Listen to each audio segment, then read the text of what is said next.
ജോ തിരിഞ്ഞു നോക്കുന്നു. അത് ജോയെ ആക്രമിക്കാൻ ശ്രമിക്കുന്നു. പെട്ടെന്ന് തന്നെ യാത്രക്കാരെല്ലാവരും കൂടി ജോയെ ഉള്ളിലേക്ക് വലിക്കുന്നതും കമ്പാർട്ട്മെൻറ്റിൻ്റെ ഡോർ അടയുന്നു. തുടർന്ന് എല്ലാവരും ആ ഡോറുകൾ തള്ളിപ്പിടിക്കാൻ തുടങ്ങി. എന്നാൽ ആ ഭീകരജീവിയുടെ ശബ്ദം കേട്ടതും എല്ലാവരും ഓരോന്നായി പിന്തിരിയാൻ തുടങ്ങുന്നു. നിമിഷ നേരം കൊണ്ട് ആ ഭീകരജീവി ആ ഡോറുകൾ തല്ലി തുറന്നിരുന്നു. എല്ലാവരും അന്താളിച്ച് നിൽക്കുന്നു. എലൻ ഭീകരജീവിയെ കണ്ടതും അന്തം വിട്ടു നിൽക്കുന്ന സീനാണ് അടുത്തത്. വിജയം കണ്ടിരിക്കുന്നു. ആ ജീവി കൊല്ലപ്പെട്ടു കഴിഞ്ഞു. ആ ജീവിയുടെ വിരലുകളിൽ ഒരു മോതിരം അവർ ശ്രദ്ധിക്കുന്നു. അതുപ്രകാരം ഇതൊരു മനുഷ്യനിൽ നിന്നും രൂപമാറ്റം സംഭവിച്ചതാണെന്ന് അവർക്ക് മനസ്സിലാവുന്നു. അതവരിൽ കൂടുതൽ ഭയമുളവാക്കുന്നു. കടിയേറ്റ ആ വൃദ്ധയും ക്രമേണ മാറി തുടങ്ങുകയാണെന്ന് ഇവർക്ക് മനസ്സിലാകുന്നു. ഈ സമയത്താണ് 1963 ഈ കാട്ടിൽ നടന്ന സമാനമായ സംഭവങ്ങളെക്കുറിച്ച് ആ വൃദ്ധൻ അവരോട് പറയുന്നത്. എമർജൻസി സർവീസ് ഓഫീസേഴ്സ് വന്നപ്പോഴേക്കും ട്രെയിനിനുള്ളിൽ ആരും ഉണ്ടായിരുന്നില്ല. പകുതിയോളം യാത്രക്കാരുടെ കീറിപ്പറഞ്ഞ മൃതശരീരങ്ങൾ അവർ കാടിനുള്ളിൽ നിന്നും കണ്ടെത്തി. അവർ ആരെയും രക്ഷപ്പെടുത്താൻ കഴിഞ്ഞിരുന്നില്ല. നമ്മളതിനെ കൊന്നു കഴിഞ്ഞല്ലോ, ഇനി നമുക്കൊന്നും പേടിക്കാനില്ല, ജോ പറയുന്നു. അപ്പോഴാണ് അവർ ചത്തുപോയെന്ന് കരുതിയ ആ ജീവി അലമുറയിട്ട് ഉയർത്തി നിൽക്കുന്നതായി അവർ കണ്ടത്. ജോ തനിക്ക് കയ്യിൽ കിട്ടിയ ഫയർ എക്സ്റ്റിങ്ക്വിഷർ എടുത്ത് ആ ജീവിയുടെ മുഖം അടിച്ചു കൊല്ലുന്നു. നേരം അർദ്ധരാത്രി കഴിഞ്ഞിരുന്നു. ആകാശത്ത് പൂർണ്ണചന്ദ്രൻ്റെ പ്രകാശം മാത്രം. ഈ സമയത്താണ് കാട്ടിനുള്ളിലെ സമാനമായ മറ്റു പല ഭീകരജീവികളെയും നമുക്ക് കാണിച്ചു തരുന്നത്.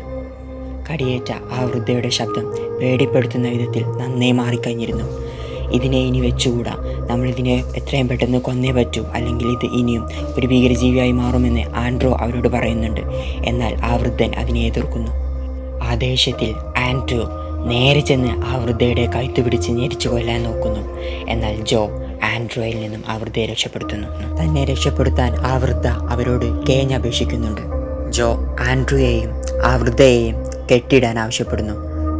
നമുക്കിവിടെ നിന്നും എത്രയും പെട്ടെന്ന് രക്ഷപ്പെട്ടേ മതിയാവും. ട്രെയിൻ നന്നാക്കാൻ ഞാൻ സഹായിക്കാം, എനിക്കതറിയാം, യാത്രക്കാരുടെ കൂട്ടത്തിലെ ഒരു എഞ്ചിനീയറിംഗ് സ്റ്റുഡൻസ് അവരോട് പറയുന്നു. അതുപ്രകാരം ജോയെയും എലനെയും കൂട്ടി എഞ്ചിൻ ക്യാബിലേക്ക് പോവുകയും അവൻ അവരോട് ട്രെയിൻ എങ്ങനെ ഓടിക്കണമെന്ന് പറഞ്ഞു കൊടുക്കുകയും ചെയ്യുന്നു. അതിനുശേഷം ആ പയ്യൻ യാത്രക്കാരിലെ മറ്റൊരാളെയും കൂട്ടി ട്രെയിന് പുറത്തിറങ്ങി ഫ്യൂവൽ ലീക്ക് ആവുന്നത് എവിടെയെന്ന് പരിശോധിക്കുകയും അത് നന്നാക്കാൻ ശ്രമിക്കുകയും ചെയ്യുന്നു. ഈ സമയത്താണ് കാട്ടിനുള്ളിൽ നിന്നും എന്നെ രക്ഷിക്കുകയെന്നുള്ള ഏതോ ഒരു യുവതിയുടെ നിലവിളി ആ പയ്യന്മാർ കേൾക്കുന്നത്. ആ 2 പേരിൽ ഒരാൾ മറ്റവൻ്റെ വാക്കുകൾ കേൾക്കാതെ ആ കാട്ടിനുള്ളിലേക്ക് ആ ശബ്ദത്തിന് നേരെ നടന്നു നീങ്ങുന്നു. യാത്രക്കാർക്കിടയിൽ നിന്നും ആ ഭീകരജീവി നേരത്തെ കൊണ്ടുപോയ ആ പെൺകുട്ടിയുടെ പകുതി കടിച്ച ശരീരം ഒരു മരച്ചിലയിൽ ആടിക്കളിക്കുന്ന ദൃശ്യം അവൻ കണ്ടു. അവൾ ഇതുവരെ മരിച്ചിട്ടില്ല.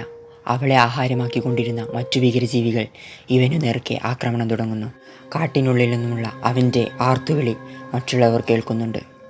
കാടിനുള്ളിൽ നിന്നും ചെന്നായ്ക്കളുടെ ശബ്ദം ഓരോ തവണ കേൾക്കുമ്പോഴും ആ വൃദ്ധയിൽ പ്രകടമായ മാറ്റങ്ങൾ വന്നു തുടങ്ങി. അതവരെ കൂടുതൽ ഭയപ്പെടുത്തി. ഈ സമയത്ത് ട്രെയിനിൻ്റെ പുറത്തേക്ക് ട്രെയിനിൻ്റെ ഫ്യൂവൽ ലീക്ക് ശരിയാക്കാൻ പോയ ആ ചെറുപ്പക്കാരൻ അത് ശരിയാക്കുകയും എൻജിൻ ഓണാവുകയും ചെയ്യുന്നു. എലനും ജോയും അവർക്ക് പറഞ്ഞു കൊടുത്ത പ്രകാരം വണ്ടി ചലിപ്പിച്ചു തുടങ്ങുന്നു. ട്രെയിനിൻ്റെ ഹെഡ്ലൈറ്റ് ഓണാവുമ്പോൾ മുമ്പിൽ നിൽക്കുന്ന ആ ഭീകരജീവികളെ കണ്ട് എലനും ജോയും ഞെട്ടിധരിക്കുന്നു. അവർ പെട്ടെന്ന് തന്നെ ട്രെയിനിൻ്റെ സ്പീഡ് വർദ്ധിപ്പിക്കുന്നു. ആ വൃദ്ധ പൂർണ്ണമായും ഒരു ഭീകരജീവിയായി മാറിക്കഴിഞ്ഞിരുന്നു. അത് ആൻഡ്രോയെ അറ്റാക്ക് ചെയ്യാൻ നോക്കുന്നു. ആൻഡ്രോ എൻ്റെ കെട്ടയച്ചു വിടാൻ മറ്റേ ആ സ്ത്രീയോട് അഭ്യർത്ഥിക്കുന്നു. പേടിച്ചു വിറച്ച ആ സ്ത്രീ ആൻഡ്രോയുടെ കെട്ട് മോചിപ്പിക്കുന്നു. ശേഷം അവർ അമ്പരന്ന് ട്രെയിനിൻ്റെ ഒരു വാതിൽ അള്ളിപ്പിടിച്ച് നിൽക്കുകയായിരുന്നു. അപ്പോഴാണ് ട്രെയിനിൻ്റെ പുറകുവശത്തിലൂടെ അവരെ ലക്ഷ്യമിട്ട് വരുന്ന ഭീകരജീവികളെ ആൻഡ്രോ കണ്ടത്. സ്വാർത്ഥനായ ആൻഡ്രോ ആ സ്ത്രീയെ രക്ഷിക്കുന്നതിന് പകരം അവരെ ചവിട്ടി ട്രെയിനിൻ്റെ പുറത്തേക്കാക്കുന്നു. ട്രെയിനിൻ്റെ പുറത്താകപ്പെട്ടു പോയ ആ സ്ത്രീയുടെ ദയനീയമായ ദൃശ്യങ്ങളാണ് പിന്നീട് കാണുന്നത്. അത് ആരുടെയും മനസ്സലിയിപ്പിക്കും. ഈ സമയത്ത് ട്രെയിനിനുള്ളിൽ ആ വൃദ്ധനെ കടിച്ചു കൊല്ലുന്നു. ശേഷം ആ വൃദ്ധ ആൻഡ്രോയ്ക്ക് നേരെ തിരിയുന്നു. ഈ സമയത്താണ് ട്രെയിൻ വീണ്ടും സ്റ്റോപ്പാവുന്നത്. സ്വയം സങ്കടം സഹിക്കാൻ വയ്യാതെ സ്വയം ശപിക്കുന്ന ജോയും എലനും. ആ വൃദ്ധ ആൻഡ്രോയോട് ചോദിക്കുമ്പോൾ നിങ്ങളെന്നെ കെട്ടിയിട്ടില്ലായിരുന്നെങ്കിൽ അവൾ ഇപ്പോഴും ജീവനോടെ ഉണ്ടായിരുന്നെന്ന് ആൻഡ്രോ പറയുന്നു. ഈ സമയം ട്രെയിനിനുള്ളിലേക്ക് കൂടുതൽ ജീവികൾ പ്രവേശിക്കൊണ്ടേയിരുന്നു. സ്വാർത്ഥനായ ആൻഡ്രോ, നമ്മൾ 3 പേരും ഈ കമ്പാർട്ട്മെൻറ്റിൽ നിന്നാൽ നമ്മൾക്ക് ആർക്കും ജീവനോടെ രക്ഷപ്പെടാൻ കഴിയില്ല. ഇവിടെ ആരെങ്കിലും ഒരാൾ നിന്നേ പറ്റൂ, അവർക്ക് ആഹാരമായി, എങ്കിൽ മാത്രമേ നമുക്ക് രക്ഷപ്പെടാൻ കഴിയൂ എന്നും പറഞ്ഞ് ജോയെ അടിച്ച് നിലത്തിടുന്നു. ഇത് കണ്ട എലൻ ഒരു കത്തിയെടുത്ത് ആൻഡ്രോയെ ഭീഷണിപ്പെടുത്തുന്നു. ജോ എന്തെങ്കിലും കാണിച്ചാൽ ഞാൻ കൊന്നുകളയുമെന്ന് പറയുന്നു. എന്നാൽ സ്വാർത്ഥനായ ആൻഡ്രൂ കിട്ടിയ തക്കം നോക്കി ഡോറിൻ്റെ കീയുമെടുത്ത് ഡോർ തുറന്ന് പുറത്തേക്ക് ചാടുന്നു.